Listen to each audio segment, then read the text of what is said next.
नमस्कार दोस्तों, एक बार फिर से आप सभी दोस्तों का आपके अपने YouTube चैनल UNVDP पर बहुत बहुत स्वागत है। दोस्तों, दिन भर के मुख्य समाचार हैं, बड़ी खबरें हैं, फटाफट अंदाज में आगे इसी वीडियो में जानेंगे। ये वो खबरें हैं जो गोदी मीडिया आप तक नहीं पहुंचाता है।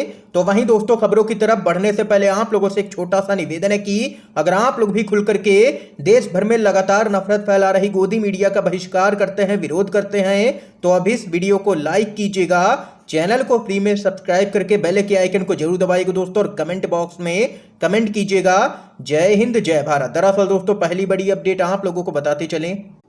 उद्धव गुट ने एक बार फिर से किया है सुप्रीम कोर्ट का रुख। शिंदे खेमे को सरकार बनाने के राज्यपाल भगत सिंह कोश्यारी के न्योते के फैसले को दे दी गई है चुनौती। खबर बताते चलें, महाराष्ट्र में जारी सियासी घमासान अभी थमा नहीं है।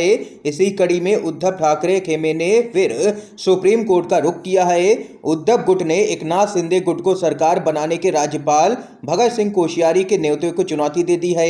इसके साथ ही 3 जुलाई को ही विधानसभा की कार्रवाई को भी चुनौती दी है। इसी दिन एक नए स्पीकर का चुनाव हुआ था और 4 जुलाई को फ्लोर टेस्ट हुआ था। दरअसल दोस्तों, सुप्रीम कोर्ट में ठाकरे गुट ने तर्क दिया है कि जिन 16 विधायकों के खिलाफ अयोग्यता की कार्रवाई पेंडिंग थी, ऐसे में वे विधानसभा की कार्रवाई में भाग नहीं ले सकते थे। ठाकरे खेमे ने राज्यपाल भगत सिंह कोश्यारी के एकनाथ शिंदे को सरकार बनाने के लिए न्योता देने के निर्णय को सुप्रीम कोर्ट में चुनौती दे दी है और अब इस पूरे मामले को लेकर के सुप्रीम कोर्ट जल्द ही सुनवाई कर सकता है। इस बीच एक और बड़ी खबर आप लोगों को बताते चलें। बढ़ती महंगाई के बीच नितिन गडकरी का बड़ा दावा, बोले अगले 5 साल में पेट्रोल हो जाएगा बैन। खबर बताते चले, देश में ईंधन की बढ़ती कीमतों ने आम आदमी की कमर तोड़ करके रख दी है। महंगाई भी रिकॉर्ड ऊंचाई पर पहुंच गई है। इसलिए अगर ईंधन के दाम में 2 रुपए की भी कमी की जाए तो भी आम आदमी को बड़ी राहत मिल सकती है। इस बीच केंद्रीय परिवहन मंत्री नितिन गडकरी ने एक बड़ा बयान दे दिया है। देश में पेट्रोल डीजल की कीमतों में बढ़ोतरी के बीच उन्होंने कहा है कि अगले 5 साल में देश से पेट्रोल को खत्म कर दिया जाएगा, इस पर प्रतिबंध लगा दिया जाएगा। गडकरी ने आगे कहा है कि अब विदर्भ में बने बायो एथनॉल का इस्तेमाल वाहनों में किया जा रहा है। ग्रीन हाइड्रोजन को कुएं के पानी से बनाया जा सकता है और 70 रुपए प्रति किलो के हिसाब से बेचा जा सकता है। गडकरी ने कहा है कि अगले 5 साल में देश से पेट्रोल पूरी तरह से खत्म हो जाएगा, इस पर बैन लग जाएगा। ये यहाँ पर बड़ा बयान सामने निकल के आया है केंद्रीय परिवहन मंत्री नितिन गडकरी की तरफ से। अगली अपडेट आप लोगों को बताते चलें।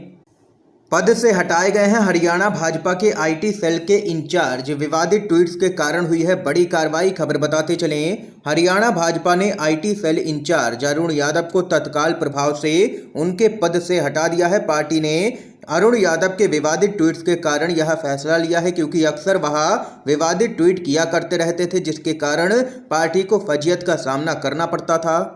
दरअसल दोस्तों, मालूम हो कि अरुण यादव के कुछ नए और कुछ पुराने ट्वीट्स बीते दिनों सोशल मीडिया पर तेजी से वायरल हो गए थे, जिसके बाद उनकी जमकर के आलोचना हुई थी। लोगों का आरोप था कि अरुण यादव ने पैगंबर मोहम्मद साहब और इस्लाम का अपमान किया है। सोशल मीडिया पर अरुण यादव की गिरफ्तारी की मांग करते हुए लोगों ने ट्विटर पर यहाँ पर इसको ट्रेंड भी करा दिया, और जिसके बाद भाजपा ने उनको यहाँ पर उनके पद से हटा दिया है तत्काल प्रभाव से। एक और बड़ी खबर बताते चलें। बकरीद के लिए मुख्यमंत्री योगी आदित्यनाथ का सख्त निर्देश, कहा विवादित स्थानों पर नहीं होनी चाहिए किसी भी कीमत पर कुर्बानी। खबर बताते चलें, यूपी में बकरीद मनाने को लेकर के सीएम योगी आदित्यनाथ ने एक फरमान जारी कर दिया है। मुख्यमंत्री ने सख्त निर्देश दे दिए हैं कि विवादित जगहों पर कुर्बानी नहीं दी जानी चाहिए किसी भी कीमत पर। उन्होंने कहा है कि निर्धारित जगहों पर ही कुर्बानी दी जाए।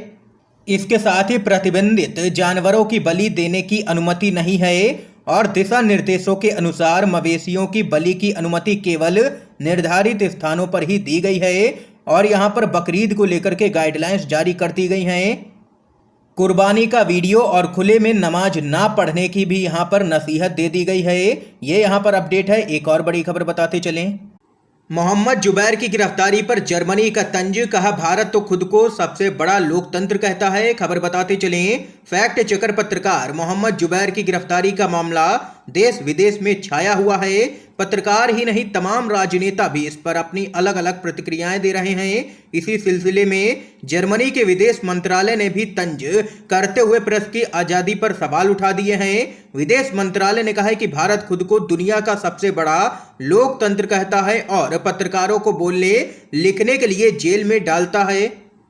जर्मनी के विदेश मंत्रालय के प्रतिनिधि ने कहा है कि हम हमेशा ही प्रेस फ्रीडम के पक्षधर रहे हैं। इसके साथ ही जर्मनी के विदेश मंत्रालय की तरफ से कहा गया है कि स्वतंत्र रिपोर्टिंग किसी भी समाज के लिए बहुत जरूरी है। इसकी अपनी एक अहमियत है, लेकिन भारत में लगातार देखा जा रहा है कि स्वतंत्र पत्रकारों पर हमले हो रहे हैं और उनको यहाँ पर लिखने बोलने की आज़ादी नहीं दी जा रही है, और अगर कोई ऐसा करता है तो उनको जेल में डाला जा रहा है। ये यहाँ पर देख सकते हैं कि जर्मनी की तरफ से तंज कसा गया है मोदी सरकार पर और कहा गया है कि भारत तो खुद को सबसे बड़ा लोकतंत्र कहता है, लेकिन ऐसा देखने को नहीं मिल रहा है। इस बीच एक और बड़ी खबर बताते चलें। संयुक्त विपक्ष की तरफ से राष्ट्रपति पद के उम्मीदवार यशवंत सिन्हा का बड़ा बयान। बोले, मैं राष्ट्रपति अगर चुना गया तो किसी भी चुनी हुई सरकार को गिराने नहीं दूंगा। खबर बताते चलें, संयुक्त विपक्ष की ओर से राष्ट्रपति उम्मीदवार यशवंत सिन्हा ने देश के मौजूदा हालात पर कहा है कि इस वक्त पूरा समाज अशांत हो गया है। समाज पूरी तरह से 2-3 भागों में बंट चुका है।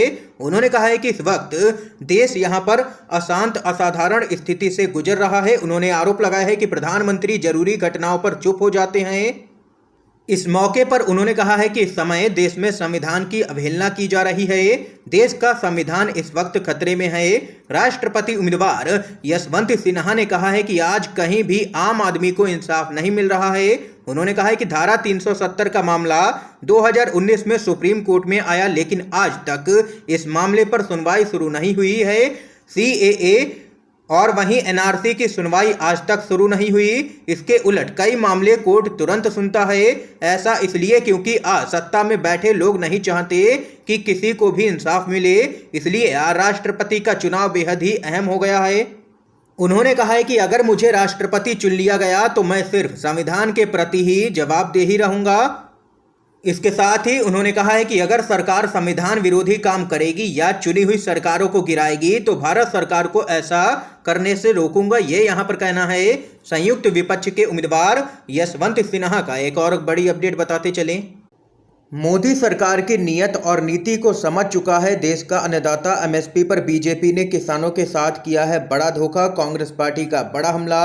कांग्रेस ने किसानों के साथ किए गए वादे और MSP पर केंद्र सरकार को घेरा है। पार्टी के सांसद दीपेंद्र सिंह हुड्डा ने सरकार पर किसानों के साथ धोखा करने का आरोप लगाया है। उन्होंने कहा है कि संयुक्त किसान मोर्चा के साथ चाहे समझौते की बात हो, चाहे किसान की आमदनी दोगुना करने की बात हो, सरकार ने किसानों के साथ हमेशा ही धोखा किया है। दीपेंद्र हुड्डा ने साफ कर दिया है कि 18 जुलाई से पार्लियामेंट सेशन संसद सत्र जब से शुरू हो रहा है और वहीं संयुक्त किसान मोर्चा 18 से 31 तक पूरे देश में विश्वासघात सेमिनार कर रहा है। हमारा पूरा नैतिक समर्थन उनके विश्वासघात सेमिनार को भी रहेगा, किसानों की मांगों को भी रहेगा। ये यहाँ पर कहना है कांग्रेस पार्टी का। और MSP के मुद्दे पर एक बार फिर से घेरा है केंद्र सरकार को। इस समय की आज की सभी बड़ी खबरें थी, मुख्य समाचार थे जो हमने आप लोगों तक पहुंचाए हैं UNVDB के माध्यम से। अगर आप लोगों को ये वीडियो पसंद आया हो तो इस वीडियो को लाइक कीजिएगा, ज्यादा से ज्यादा इस वीडियो को शेयर कीजिएगा ताकि आप सभी के दोस्त भी इन मुख्य समाचारों को जान सकें। वीडियो देखने के लिए आप सभी दोस्तों का बहुत बहुत धन्यवाद।